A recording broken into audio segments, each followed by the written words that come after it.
porte. Jusqu'il y a peu, le doute planait encore quant à la tenue en Afrique d'un tel événement. Le 14e sommet de la francophonie, qui s'est tenu ce week-end à Kinshasa, a fermé ses portes dimanche sans qu'aucun incident ne vienne perturber cette rencontre tant attendue.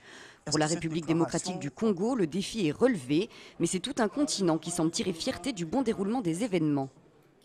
C'est d'abord la réalisation d'un engagement international de la RDC que nous avons pris à Montreux il y a 2 ans.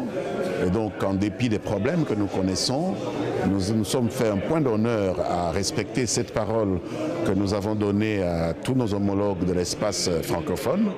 Une des clés du succès, ça a été la parfaite osmose entre la République démocratique du Congo et l'Organisation internationale de la francophonie. Nos équipes ont travaillé dans un esprit tellement positif. Seul l'ombre au tableau de ce sommet, la relation entre le président français et son hôte, Joseph Kabila, jugée très tendue par la presse du continent. Cette première visite de François Hollande en Afrique a en effet été marquée par des critiques à l'encontre des manquements aux droits de l'homme en République démocratique du Congo. Une attitude que les médias locaux ont fustigée, tandis que le président congolais réagissait en conséquence. Tout d'abord, le Congo, la République démocratique du Congo, notre pays,